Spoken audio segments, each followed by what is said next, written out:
si c'est le fer 3. Le fer 3 était là. Le fer 3, ouais.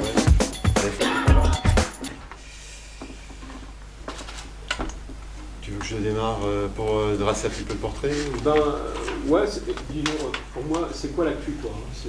L'actu, c'est la souffrance au travail, des cas avérés, oui. et donc la non prise en compte des cas avérés et de la souffrance au travail au Conseil régional de Lorraine. D'accord, alors par rapport à ce qu'on a déjà dit en fait. Hein, Oui, tout à fait. Quels sont les éléments nouveaux Les éléments nouveaux, c'est qu'on a la partie émergée de l'iceberg qui est vraiment visible aujourd'hui. C'est qu'on a donc un collègue qui s'est suicidé au mois de juin, l'épouse est là aujourd'hui. Donc on l'a entendu, on l'a écouté, on l'a entendu, et ça fait déjà plusieurs semaines qu'on l'entend, par le biais de son avocat et par le biais du syndicat. On a deux autres collègues qui ont été mutés d'office, dont un qui a appliqué son droit de retrait, et le droit de retrait n'a pas été expliqué, n'a pas été pris en compte en tout cas. On a un tas d'autres collègues aujourd'hui. Alors Denis est là pour témoigner, Mohamed est là pour témoigner, Francis, d'autres. Je vais résumer le truc pour l'ensemble. C'est on finalise trois facteurs sur la souffrance au travail aujourd'hui par rapport au cas avéré. C'est l'organisation du travail, les conditions de travail, ça c'est le premier facteur. Le deuxième, c'est carrière et salaire. Et le troisième, c'est l'environnement humain. Et en fonction des trois facteurs, ces trois facteurs qui se dégradent, on a au-dessus un encadrement intermédiaire qui met en œuvre les choses. Et on a encore au-dessus un pouvoir décisionnel, qui est l'autorité territoriale. Aujourd'hui, au Conseil régional, c'est Jean-Pierre Masseret qui est responsable de cette situation. Voilà. Alors dès lors que l'institution, la décision n'est pas prise ou est prise, est mal prise, on a un encadrement en face qui est livré à lui-même ou qui fait qu'à un moment donné, on a des collègues qui arrivent dans des situations catastrophiques. Je ne sais pas si j'ai bien résumé, ça vous va ? Voilà.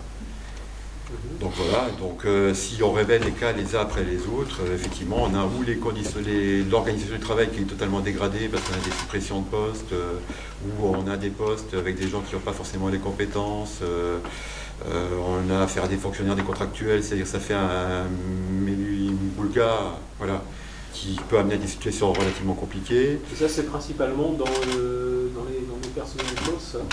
Bonne question. Alors aujourd'hui, la partie visible est sur les personnels de TOS, mais la situation existe aussi au conseil régional.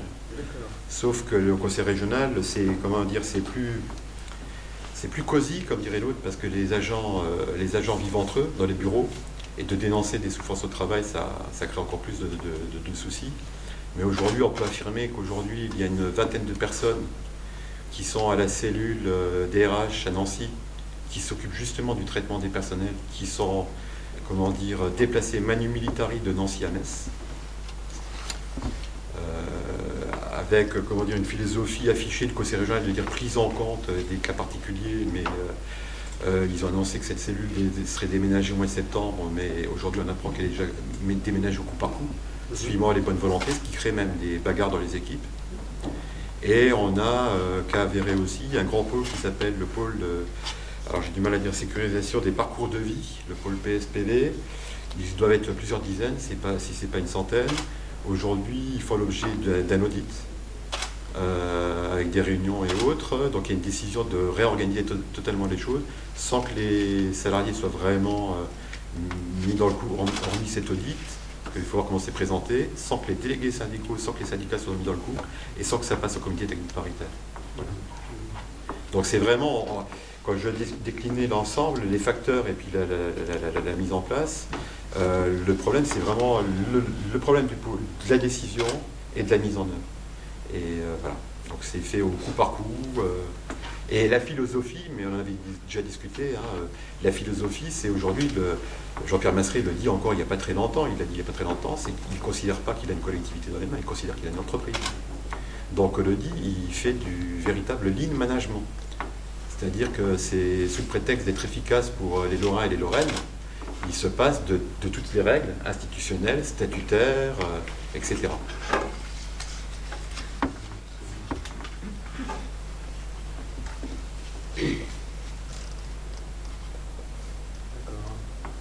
Là, il y a tout là-dessus. On a fait chaque personnel.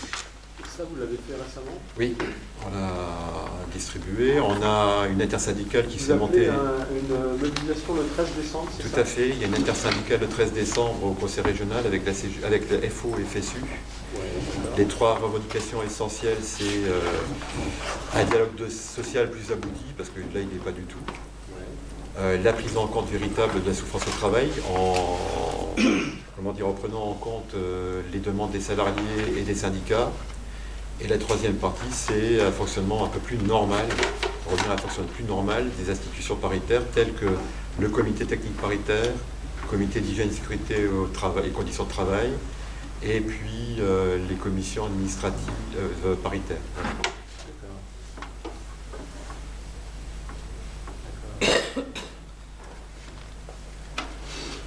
D'accord. Vous avez rencontré de nouveau votre interlocuteur, c'est Roger Calicien, la région.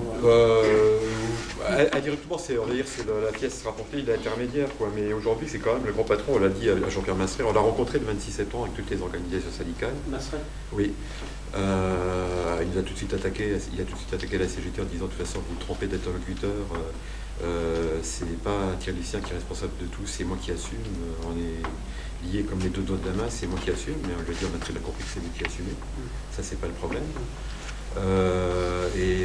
Donc il y a eu fan en recevoir. Nous, ce qu'on dit clairement dans cette réunion, on a dit clairement qu'il y a à peu près, recensé au dernier bilan social en 2011, c'est dit dans les pièces, il y a à peu près 80 000 jours d'arrêt de travail recensés.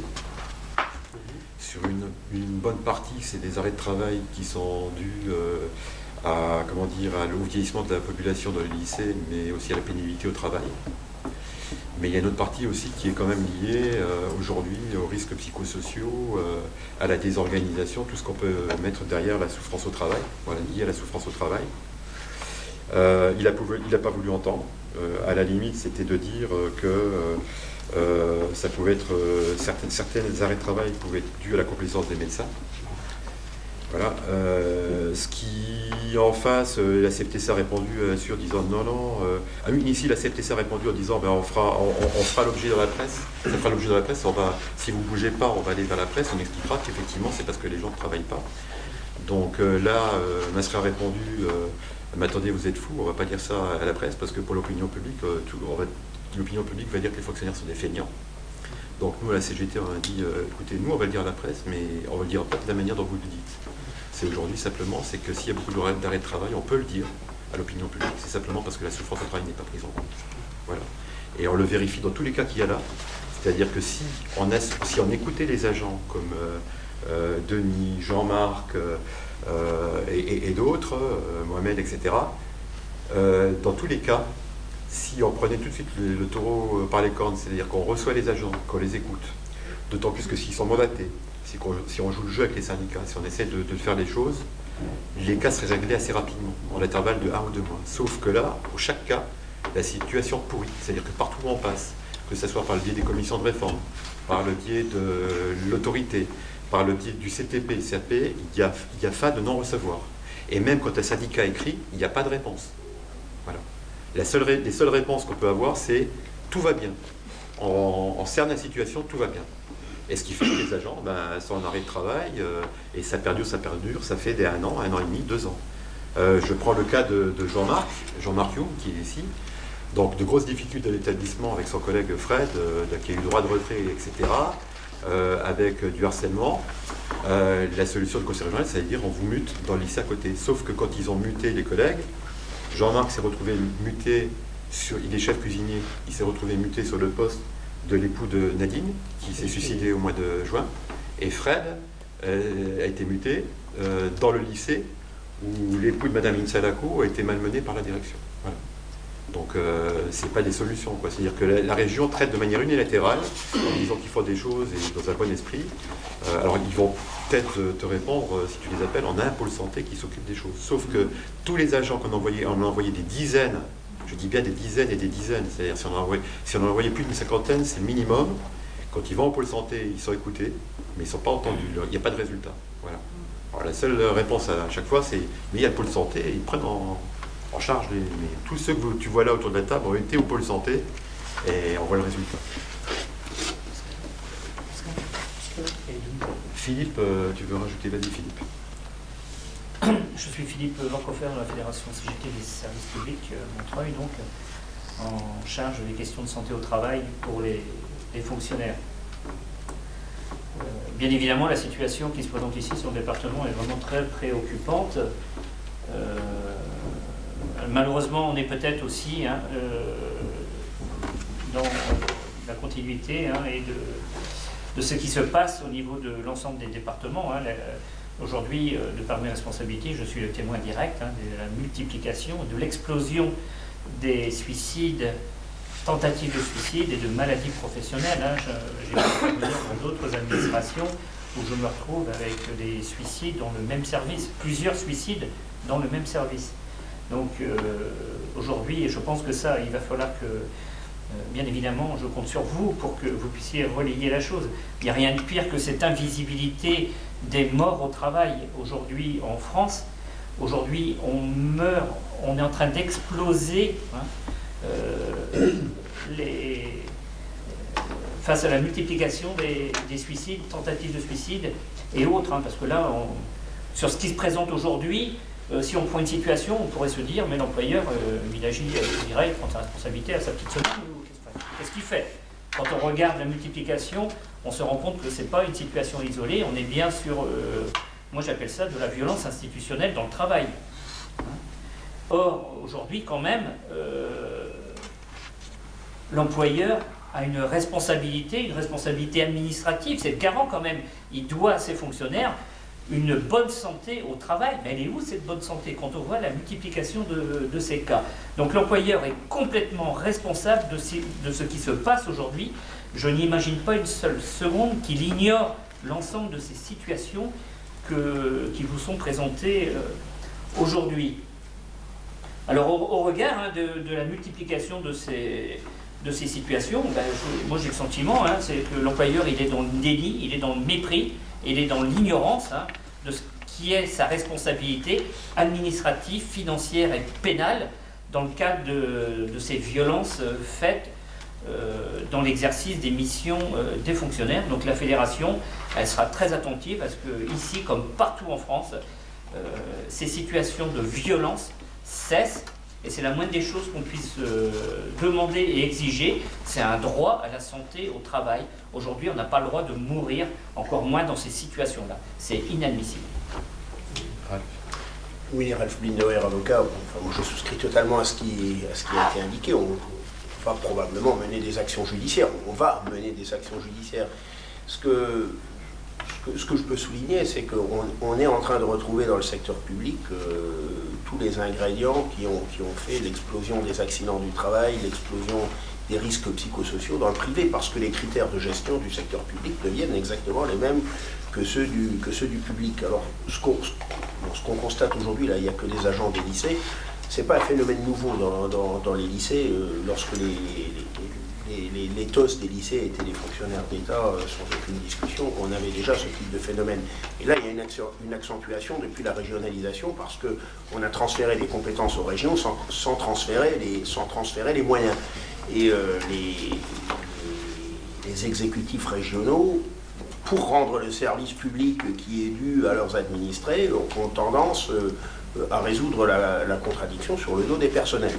Et on ne peut pas faire un bon service public en résolvant ce type de contradiction sur le dos des personnels. Ça ne peut pas marcher. Et là, on est en train d'arriver à des situations catastrophiques, une explosion des journées d'absence, des journées d'accidents du travail, de maladies professionnelles, de maladies ordinaires. Et les gens ne se mettent pas en maladie quand tout va bien dans leur tête. Les gens aiment leur travail la plupart du temps et ne se mettent pas en maladie comme ça. Et lorsqu'un agent est amené à se pendre sur son lieu de travail, ça a une signification profonde. Ça n'est pas par hasard qu'un agent fait un geste pareil sur son lieu de travail. C'est qu'il y a quelque chose de grave qui se passe. Et c'est la conjonction des deux facteurs que j'ai indiqués, qui sont le facteur managérial de gestion. On essaye de faire plus avec moins de monde, en pressurant les gens de plus en plus, et sous la responsabilité d'agents qui souvent ont des comportements qui sont extrêmement limites, avec ensuite une administration régionale qui est destinataire d'informations et dont on se demande à quel niveau de l'administration les informations sont bloquées, parce qu'il n'y a pas de réaction. Donc il y a une obligation de sécurité de tout employeur, qu'il soit public ou privé. Cette obligation de sécurité, c'est une obligation de résultat. Force est de constater que cette obligation de sécurité, qui est une obligation de résultat, n'est pas remplie, quand c'est pas pire, quand c'est pas carrément des actes de harcèlement qui sont couverts parce qu'on a trop d'agents à gérer, parce qu'on ne sait plus où donner de la tête, finalement on laisse passer. Finalement ce ne sont que des agents du bas de l'échelle, qui sont certainement quantité négligeable, on a mieux à faire, mais on va arriver à une situation explosive. Et là, je pense que le secteur public a un temps de retard sur le secteur privé, je parle des organisations syndicales, pour la prise en compte et pour la réaction, en ce qui concerne la réaction judiciaire, la réaction syndicale, parce qu'on n'avait pas non plus les instruments. Les instruments commencent petit à petit à se mettre en place, mais ce temps de retard va se combler. Il y aura de plus en plus de réactions judiciaires, y compris dans le secteur public. C'est pour ça que mon confrère Branché et moi sommes là. Concrètement, vous envisagez quoi aujourd'hui ? Alors moi, en ce qui concerne pour l'instant le seul dossier dont nous sommes saisis au cabinet, c'est le dossier de Madame Laboutka. Bon, et oui, Amandine, c'est vous qui avez les vôtres. C'est Amandine qui a les vôtres. Bon, dans ce dossier, on va se centrer sur la violation de l'obligation de sécurité. Et on va aller sur des procédures de dédommagement. En ce qui concerne Madame Laboutka, déjà, il est symptomatique de constater quand même que l'administration refuse de reconnaître simplement l'accident de service. Ce qui me semble quand même quelque chose d'assez aberrant. C'est toujours facile, quand il arrive quelque chose, ça me fait penser un peu aux employeurs privés avec l'amiante qui disent il a un problème pulmonaire, mais c'est parce qu'il a trop fumé. Bon, là c'est un peu pareil. J'imagine qu'on va émettre un certain nombre d'objections. Voilà, il n'allait pas bien, mais ça n'est pas la faute du travail. Bon, et une fois qu'on aura fait reconnaître l'accident de service, et même concomitamment, je pense qu'on recherchera les responsabilités. On va déjà rechercher à quel niveau l'information est restée bloquée. Et pourquoi on n'a pas réagi? Parce qu'il est établi dans ce dossier précis que les appels de détresse sont remontés. S'il y a des responsabilités, elles seront recherchées dans les autres cas aussi. Voilà. Alors, est-ce qu'on va privilégier la voie civile, la voie pénale, enfin la voie administrative plutôt, et la voie pénale? Pour l'instant, on est en train de rassembler les éléments, mais s'il y a des avocats, c'est pour qu'il y ait une réaction judiciaire. Oui, je les remercie tous les deux, donc Bernard Branché qui est là aussi, qui a d'autres dossiers aussi. Bernard, si vous voulez. Oui, alors ceci étant, en complément de ce qu'a dit mon confrère, et je sais que de toutes les façons les choses sont liées, on sera amené à travailler de plus en plus ensemble, quels que soient les aspects qu'on pourra mettre en avant, mais en exergue de ce qu'il disait, c'est qu'effectivement on a mal préparé un transfert qu'il a indiqué, c'est-à-dire que quand on a transféré les TOS vers les collectivités publiques, notamment à la région, on a perdu de vue qu'on n'en avait pas les moyens, et on le disait, quand vous avez une région qui comprend 4 départements comportant un nombre de lycées considérable, si on ne se donne pas les moyens effectivement de coordonner les rapports entre la grande collectivité et la multiplicité des lycées, il va de soi que les choses vont aller mal. Ça, c'est la première indication. Et la seconde est de dire que les gens qui ont été transférés, si négligemment, ils dépendent désormais de 3 autorités. L'inspection académique et le rectorat d'un côté, la région qui est statutairement leur chef de service, leur supérieur hiérarchique, et fonctionnellement l'établissement où ils travaillent.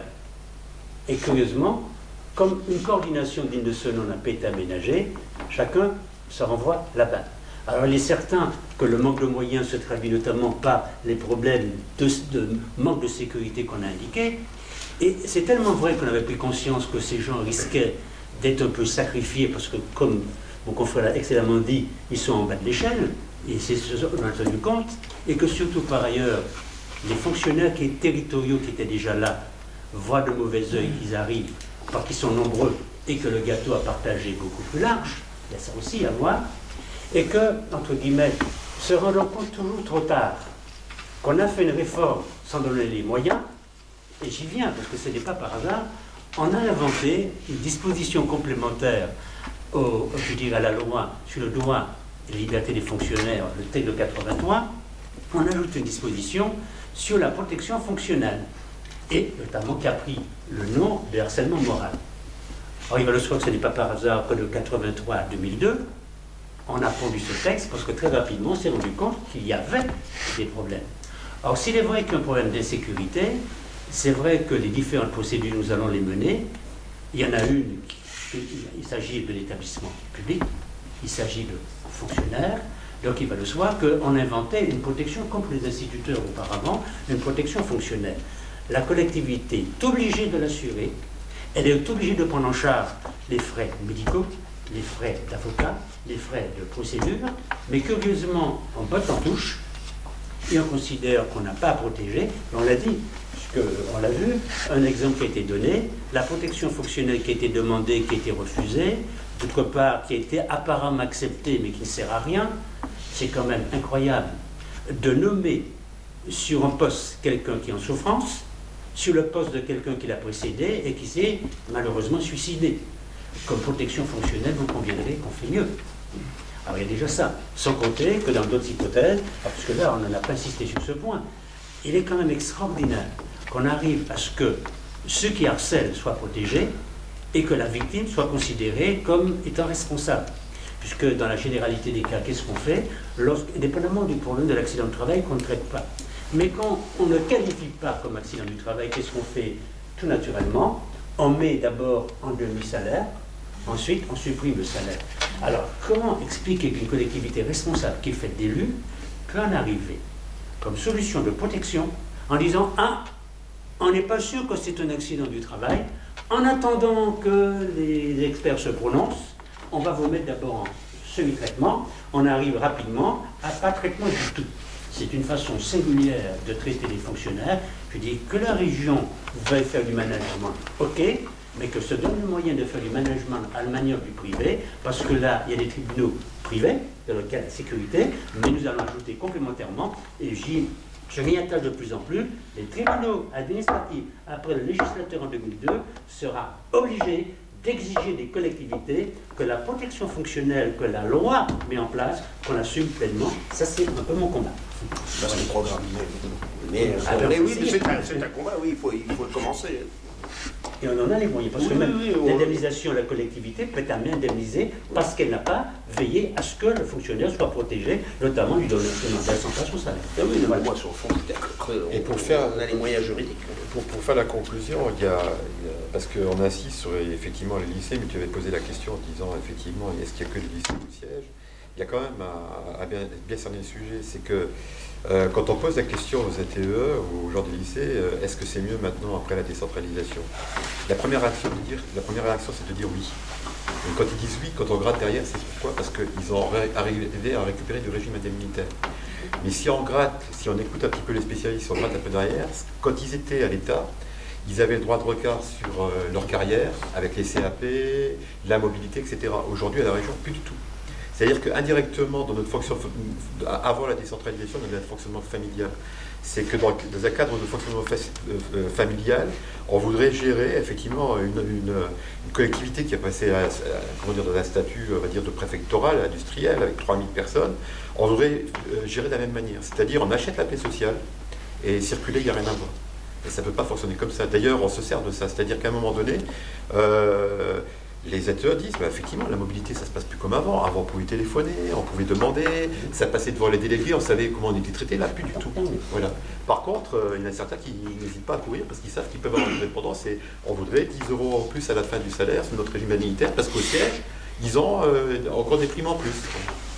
Mais la problématique, elle est générale, elle n'est pas qu'au lycée. Moi, j'insiste là-dessus au niveau syndical, c'est qu'on dit clairement, on est tous les agents du conseil régional. Et donc, à un moment donné, les statuts, les règles de la fonction publique permettent à ce qu'on puisse avoir le même traitement. Ça, c'est clair, et on le voit de plus en plus parce qu'au fur et à mesure du temps, depuis l'acte 2 de décentralisation, les systèmes, les décrets se mettent en place. Et je pense à un exemple précis là. J'ai un exemple très précis où on va intervenir en CAP. On avait la problématique des ATE où ils étaient dans un no man's land, ils étaient dans un cadre dans un statut particulier. Il y avait 4 grades et ils ne pouvaient pas bénéficier de promotion dans la filière technique, mais ils étaient quand même dans la filière technique.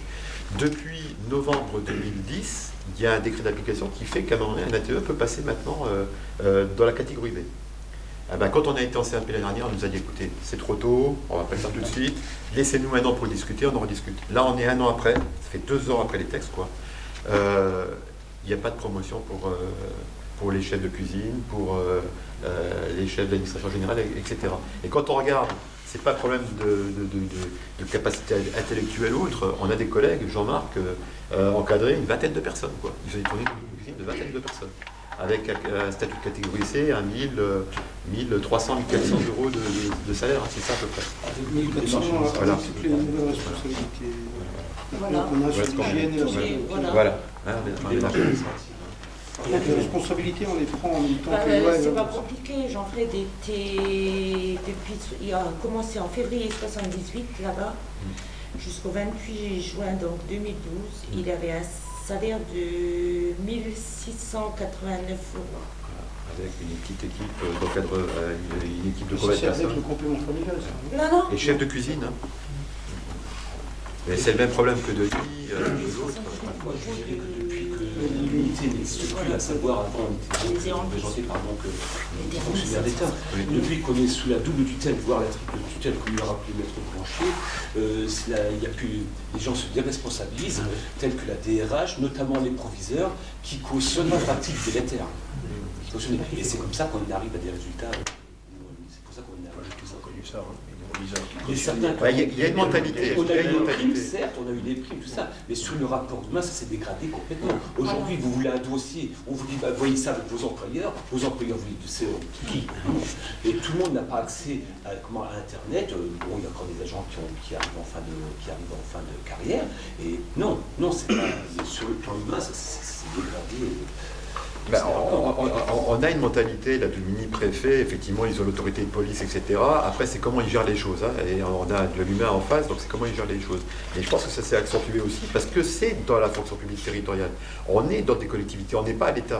Et quand on voit un petit peu le système de fonctionnement des collectivités, quand on est dans la grande collectivité, il y a les moyens nécessaires, il y a les budgets. On peut donner le régime indemnitaire qui est demandé, on peut arriver à mettre un régime indemnitaire de 100 € par mois. Quand on a dans des plus petites, c'est plus compliqué. Allez voir des agents, des fonctionnaires dans des petites mairies, ils ont de la peine à avoir un régime indemnitaire. Donc, il y a déjà, une autorité directe qui est plus... qui a plus d'ordre à recevoir du recteur, quoi. On a rencontré le recteur au mois de janvier, le responsable du cabinet du recteur nous a dit, écoutez, on n'a plus beaucoup d'emprise sur nos proviseurs. En plus, avec le gouvernement Sarkozy qui avait aménagé les choses, qui voulait en plus... Et d'ailleurs, même ce gouvernement-là, aujourd'hui, on ne sait pas si on va laisser encore plus d'indépendance au lycée, donc il y a ce problème-là. Et après, il y a encore les collectivités. Et chaque collectivité est indépendante, malheureusement. Voilà. Donc on a besoin de règles précises et générales qui puissent être appliquées partout. Il y a le contexte où on met les lycées en compétition les uns par rapport Voilà, aux autres. tout à fait. Et à l'intérieur des lycées, on met les gens en compétition les uns par rapport aux autres. On est en train de détruire, c'est exactement le mode de fonctionnement du privé. C'est-à-dire qu'on détruit petit à petit toutes les solidarités entre les gens. Et puis il y a un dernier élément qu'on ne met pas souvent en avant et qui ne concerne pas les lycées en tant que tels, mais à travers les TOS de la région, c'est qu'il faut savoir, notamment dans un établissement régional, il y a beaucoup de contractuels. Oui. Ce qui fausse complètement le jeu des pyramides, etc. Tout à fait. La possibilité d'aider, parce que, je dirais, quand quelqu'un vous dit qu'il veut faire comme un management et par conséquent comme un chef d'entreprise, il contractualise, il prend les contractuels avec tout ce que ça implique, mais c'est au détriment de tous les fonctionnaires, à commencer par ça. Et c'est pour ça que je n'ai peut-être pas développé tout à l'heure. J'étais peut-être un peu trop rapide, mais quand je parlais des 3 facteurs, je parlais de l'environnement humain. Quand on parle de l'environnement humain, on est là-dedans. C'est-à-dire que dans les équipes, effectivement, et si vous regardez un petit peu ce qui a été fait sur France Télécom, les discussions qu'il y a eu sur France Télécom, l'environnement humain est important. C'est-à-dire qu'il n'y a pas que le problème de la hiérarchie. Si on parle même de harcèlement moral, quand on parle de harcèlement moral, il y a du harcèlement moral de groupe, ascendant, descendant. Dans l'environnement humain, effectivement, le fait de mettre, un certain, un nombre de contractuels dans le système fait qu'on crée les crises aiguës. Parce que les contractuels sont là, à la limite, pour courir derrière le poste, la carrière, peut-être la titularisation. Et à côté, on a des fonctionnaires qui, leur avancement de carrière dépend du nombre de titulaires, de fonctionnaires qu'on fait rentrer. Donc ça crée des discordances dans les carrières et ça crée des bagarres entre les salariés. Dans la mesure où on ne règle pas les problèmes de l'organisation et des conditions de travail, dans la mesure où l'employeur ne prend pas ses responsabilités C'est-à-dire qu'ils ne mettent pas en œuvre les moyens pour qu'il y ait une bonne organisation et de bonnes conditions de travail immédiatement et partout on a pu l'identifier. Dès lors, c'est bien, la barrière d'ajustement se fait sur les agents. Et donc on se retrouve dans des conflits, qu'on appelle des conflits interpersonnels entre les agents, dans la mesure où ils n'ont pas la possibilité de sortir, on n'a pas la possibilité de débattre du travail, du bon travail, que vous l'expliquez très bien. Ce que vous souhaitez, ce que vous estimez juste est nécessaire pour vous organiser, pour faire du bon travail, mais dans la mesure où votre autorité, votre responsable ne vous donne pas cette possibilité-là de pouvoir travailler dans nos missions et mettre en place une organisation du travail qui soit acceptable par tout le monde pour rendre le meilleur service, on se retrouve dans ces situations où vous êtes dans l'impossibilité d'agir, de travailler avec au-delà cette maltraitance et cette difficulté interrelationnelle qui interagissent immédiatement avec votre santé au travail. Mais vraiment, là aujourd'hui, moi j'accuse aujourd'hui, nous avons une administration, sa responsabilité c'est de mettre en œuvre les moyens et les mesures pour que le service public soit rendu aux usagers. Aujourd'hui, on se retrouve avec des agents qui sont dans l'incapacité, dans l'impossibilité de travailler et de répondre à cette mission de service public. Et moi aujourd'hui, j'accuse les employeurs territoriaux, on appelle ça de la maltraitance institutionnelle. Et aujourd'hui, moi, ce que je vois, c'est des abandons. Alors qu'ils ont la possibilité de contrôler, de mettre en place des mesures. Aujourd'hui, on se rend compte que dans plusieurs situations, les agents sont abandonnés complètement à leur triste sort.